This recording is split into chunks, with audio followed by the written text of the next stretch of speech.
Good Morning SAV, le podcast qui fait du bien à mon SAV avec Laurent Mella et Johan Fon.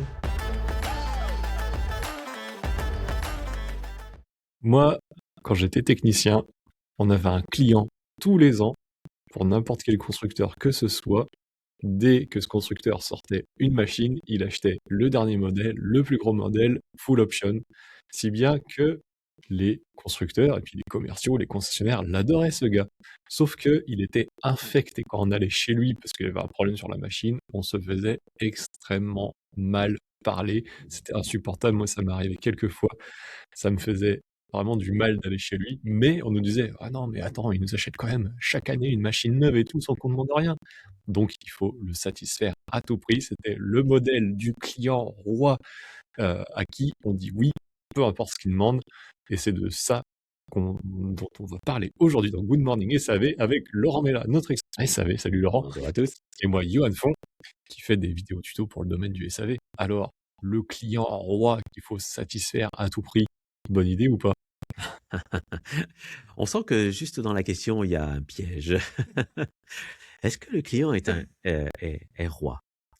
Et je l'entends souvent ça quand dans les formations ou dans les accompagnements que je fais, j'entends très souvent quand je demande est-ce que le client a toujours raison, j'entends souvent bah, il faut lui faire comprendre que oui ou croire que oui. Et puis de toute façon, le client est roi, donc c'est normal qu'il faille absolument le satisfaire à tout prix. Peut-être pas, peut-être pas. En fait, ça vient d'où? Si on s'interroge, cette notion de client roi, il y a quand même quelque chose qui va si on prenait dans un langage un peu recherché, on pourrait dire qu'il y a une forme d'oxymore, 2 termes qui s'opposent. OK, c'est comme un petit géant, hein, il y a 2 termes qui s'opposent. En fait, c'est un peu la même chose dans le client roi. Ce sont 2 termes qui s'opposent. Si on reste dans la logique de la royauté, on sent bien qu'il y a une certaine déférence, on doit toujours dire oui, on doit s'incliner, on doit être à l'ordre de, montrer tout un tas de signes de respect, même si on est maltraité et qu'on n'a pas grand-chose à dire en fait. Est-ce que c'est vraiment ce genre-là de relation qu'on doit avoir avec nos clients? Je pense que nos auditeurs auront un doute, hein, parce que moi j'en ai un très gros. Parce que évidemment que non, ça peut pas être une relation saine, c'est impossible, ça peut pas être une relation saine. Une relation saine, c'est une relation où on se traite l'un l'autre de façon respectueuse et équitable. Donc le client n'est peut-être pas roi. Mais d'où ça vient? D'où ça vient cette question de client roi? En fait, ça nous vient des années 80, essentiellement. Le concept, c'est un concept marketing au départ. On était dans les années 80, dans une période où les choses allaient plutôt bien, il y avait une certaine forme d'abondance. Il y avait une certaine forme de croissance, d'une manière générale, même s'il y avait des fluctuations, mais globalement, il y avait plutôt une certaine forme de croissance et la concurrence existait, mais la mondialisation n'était pas encore exacerbée, donc elle n'était pas encore aussi forte qu'aujourd'hui. Et dans une période d'abondance, on peut considérer que oui, on peut essayer de faire, tout pour nos clients. Les marges sont encore confortables, donc si on offre des services, c'est pas très grave, c'est pas très dérangeant. Sauf que les temps ont changé. On n'est plus dans cette période de croissance, d'abondance extrême. On est dans une période très complexe, dans une période de concurrence très dure et qui ne fait que se renforcer, d'incertitude fondamentale et phénoménale. Donc, est-ce qu'on doit garder une croyance, un dogme qui date d'un temps qui n'a plus lieu d'être? En gros, à l'époque, satisfaire le client à tout prix nous coûtait de l'argent, beaucoup ou pas beaucoup, mais ça nous coûtait de l'argent, mais on était d'accord de dépenser cet argent parce que finalement on en gagnait pas mal. Mmh. C'est ça, hein, que tu dis? C'est exactement ça. Donc en effet, on est en 2026 là, c'est super raide pour tout le monde, que ce soit d'ailleurs les clients ou les entreprises. Donc en Hein? effet, si on veut toujours consommer de l'argent pour dire oui à tout, je me demande qui a encore les moyens de faire ça, c'est vrai ça. Mais pourtant, ça reste quand même super bien ancré ça, et notamment au SAV clairement. Oui. En fait, c'est une croyance. C'est une croyance qui a un héritage. C'est pas quelque chose, qui est naturel. C'est pas, les humains se sont pas réveillés un matin en disant, bah, toute personne avec qui je commerce est un roi.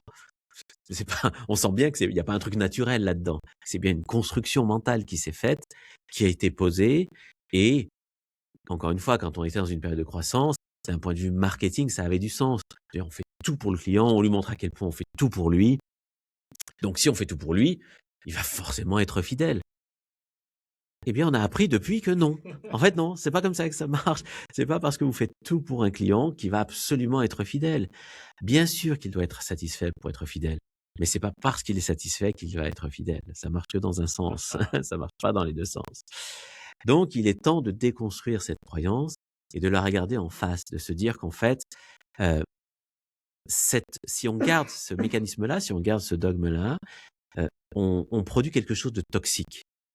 Et ça va produire de la tension, ça va produire des écarts, des difficultés à se positionner, des difficultés à prendre des décisions face à de la pénurie de main-d'œuvre, pénurie de pièces, pénurie de consommables et autres. Ça va rendre très flou la façon de prendre des décisions dans un univers très complexe. En fait, ça rend tout plus compliqué. Donc, il faut faire un pas en arrière et se demander, au fait, pourquoi chez nous le client est roi? Qu'est-ce qui a construit ça? Pourquoi on pense ça? Qui le pense? À quelle hauteur? Et puis, poser factuellement les choses. Peut-être qu'on se trompe. Et j'ai perdu le fil de ma pensée, mince, mais justement, on a encore ça qui est super bien ancré, énormément au SAV. Et beaucoup d'entreprises disent, bah, nous, on est client en premier, customer first, on voit souvent, le client est au centre de notre attention et tout. Donc, ça se rapproche aussi du client roi. Donc, maintenant, pour sortir de ça et éviter de tomber dans le carcan, ok, on fait tout pour satisfaire, qu'est-ce que tu proposes comme façon de faire différente finalement? Ouais. C'est quoi le chemin? C'est quoi le chemin pour se dire, non, le client n'est pas roi, et pourtant, le client est central dans l'entreprise? Parce que sans client, il n'y a pas d'affaires. S'il n'y a pas d'affaires, il n'y a pas de rentrée financière. S'il n'y a pas de rentrée financière, il n'y a pas de pérennité dans l'entreprise. Donc, on a bien un sujet. Le sujet, c'est peut-être de chercher à modifier son mode de pensée.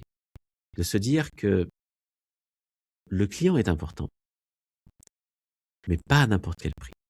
Que tous les clients ne se valent pas. Que client A et client B, ce ne sont pas les mêmes. Ils ont des contextes différents, des attentes différentes, des comportements différents, une rentabilité différente, et ils nous obligent à des organisations différentes. Il faut sortir de la mécanique de tout client se vaut. Parce que c'est pas vrai. Tout client ne se vaut pas. Le cheminement, donc ça c'est la première des choses. C'est déjà de se dire, intellectuellement, il faut sortir de ce mécanisme. Concrètement, comment je fais ça? Bien, je vais regarder un peu l'ensemble des clients que j'ai et je vais mettre en face ma stratégie. Je cherche à faire quoi sur ce marché? Je veux quoi comme part de marché? Je cible quel genre de client? Ce que je propose, mes produits, mes services, l'assemblage de mes produits et services, donc mes solutions, elles s'adressent à qui réellement? Elles apportent de la valeur à qui réellement? Et ils en font quoi, mes clients, de ce que je leur mets dans les mains? Ça, je reviens souvent sur ce sujet-là, la question des usages, parce qu'elle est importante. La segmentation doit se faire sur les usages. Tous les clients qui font à peu près la même chose de ce que je leur mets dans les mains, que ce soit des produits, des équipements, des machines diverses et variées, et les services qui vont avec. Ces usages-là vont déterminer des cibles, en fait, des segments de clients que je veux vraiment adresser. Il y a des clients vers lesquels je veux vraiment aller, parce que c'est là où je dégage le maximum de valeur. Donc, si je dégage un maximum de valeur pour eux, ils vont être donc contents d'acheter mes produits, mes services, donc j'ai une chance potentiellement de développer mon business. Donc, cette cible-là, elle doit être hyper claire. Mes équipes doivent savoir que c'est cette cible-là que l'on cherche. Ces cibles-là, il y en a souvent plusieurs. Et donc, ce sont ces cibles-là où on va mettre le maximum d'énergie. Les autres, eh bien, on va faire des différences. On ne va pas traiter tout le monde de la même manière. Ceux qui ne sont pas dans la cible, on ne va pas forcément leur dire non, mais on va modifier nos conditions. Et on va peut-être être plus strict, plus rigoureux, plus fermé, en acceptant peut-être qu'ils ne soient pas si contents que ça. Et c'est OK. On va l'accepter. Là, pour moi, ce que tu dis, c'est super difficile. J'ai beaucoup entendu des agriculteurs dire Moi, je suis du domaine agricole.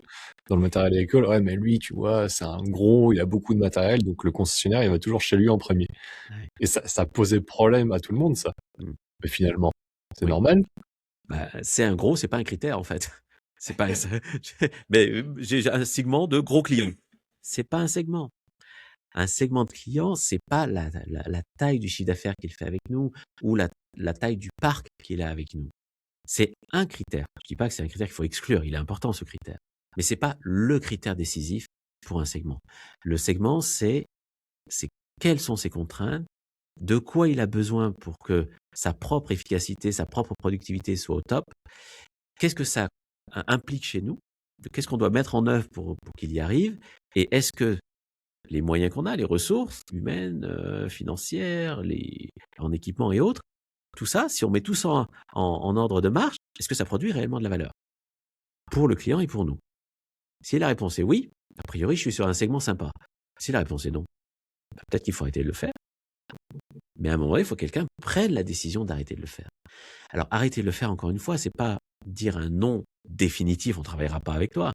C'est juste pour travailler avec nous. Toi, tu es sur un segment qui va avoir des contraintes différentes. Je vais faire des différences de traitement et non plus traiter tout le monde de la même manière. Intellectuellement, c'est pas si simple de l'accepter, mais c'est le chemin. C'est une erreur de pensée de se dire que tous les clients se valent. C'est une erreur de pensée. C'est marrant ce que tu dis, parce que justement, j'étais au téléphone avec un directeur technique il n'y a pas si longtemps que ça, et il me disait, ok, nous, on a construit donc c'était un concessionnaire, on a construit un SAV ultra performant, très professionnel, avec beaucoup de choses dont on parle dans Good Morning SAV. Mais le problème que j'ai maintenant, c'est que j'ai beaucoup de clients en face de moi que je n'arrive pas à servir parce qu'ils ne sont pas au niveau de notre SAV, et c'est-à-dire que quand on leur parle notre langage, ils comprennent pas, et ils se frustrent immédiatement parce qu'ils disent c'est n'importe quoi ton truc et tout. Ouais. C'est super intéressant aussi ce truc-là. Moi j'étais là, j'avais pas pensé aussi que du coup, mais c'est ce dont on est en train de parler, n'est-ce pas? Exactement, c'est exactement ça. Le fait de penser que si je pense que tout le monde se vaut, que tous les clients sont identiques, que tous les clients se valent, ils sont pas identiques mais se valent, et est bon à prendre donc. Je vais donc appliquer les mêmes genres de services, le même genre de prestations, le même genre d'engagement, pensant que tout le monde va être content. Sauf que ce que tu décris est un très bon exemple, c'est pas vrai. J'ai des clients pour lesquels je vais donner beaucoup et ils vont être frustrés, ils vont pas être contents, ils vont exprimer de la colère. Et donc je vais avoir en face des équipes qui vont pas comprendre. Qui vont dire, mais attends, on fait le maximum pour eux. On est à fond, on donne tout le temps tout. Et regarde, il est tout le temps en train de râler, il est tout le temps en train de dire qu'il est pas content. Bah moi, puisque c'est comme ça, j'y vais plus. Puisque c'est comme ça, j'ai plus envie de le traiter. Puisque c'est comme ça, je vais laisser le commercial se débrouiller. Donc je vais créer de la tension interne, je vais créer de la démotivation parce que je veux bien faire, je veux traiter tout le monde au même niveau. C'est une erreur de pensée. Il faut faire des choix. Il faut décider quels sont nos clients prioritaires, quels sont nos clients secondaires, et ce n'est ni bien ni pas bien. Il n'y a pas de jugement de valeur à poser dessus. C'est pas parce que je classe un client comme secondaire ça veut dire qu'il est de seconde zone. Attention raccourci. Ça veut juste dire que les critères de ce que je vais mettre en place, le niveau de service que je vais mettre en place, les conditions que je vais mettre en place, les délais, les niveaux de remise, les niveaux d'engagement vont juste pas être les mêmes. Mais je l'assume, je le pose clairement. Et j'arrête de penser que parce que historiquement le client est roi, je dois continuer à dérouler cette espèce de tapis rouge qui nous me mène dans le mur. Donc déjà, la première chose, si je résume un peu ce que tu as dit, c'est le client roi, c'est une hérésie, c'est terminé, c'est pas possible. Sauf si vous êtes extrêmement riche, vous gagnez beaucoup d'argent et vous pouvez vous le permettre, ce qui, à mon avis, n'existe pas. Et quand bien même. Et quand bien même ça existerait, il peut y avoir des petits marchés, des niches dans lesquelles on a encore des marges très importantes, ça reste une erreur de pensée. C'est-à-dire que je vais quand même avoir, en faisant ça, des clients non satisfaits. C'est vrai que voilà, le truc à retenir, c'est que c'est pas parce que tu as tout fait pour ton client en te disant c'est bon, le client est roi, je fais tout pour lui qu'il sera satisfait. Ça, c'est le truc de base qu'il faut retenir. Donc arrêtez de faire ça. Deuxième chose, c'est faut segmenter finalement sa clientèle pour savoir à qui est-ce qu'on veut répondre, de quelle manière, etc. Il y a une troisième chose que tu n'as pas dit, et je pense que ça va être là où il va falloir travailler le plus le plus, Ouais. ça va être de faire comprendre ça aux équipes finalement, que Ouais. c'est pas parce qu'on fait des segmentations et qu'on ne sert pas tout le monde de la même manière que c'est la fin du monde, qu'on satisfait pas les clients, bien au contraire. Parce que Oh, ça, bah voilà, moi-même, hein, quand tu m'as dit ça avant de commencer, je disais, mais n'importe quoi, Laurent! oui.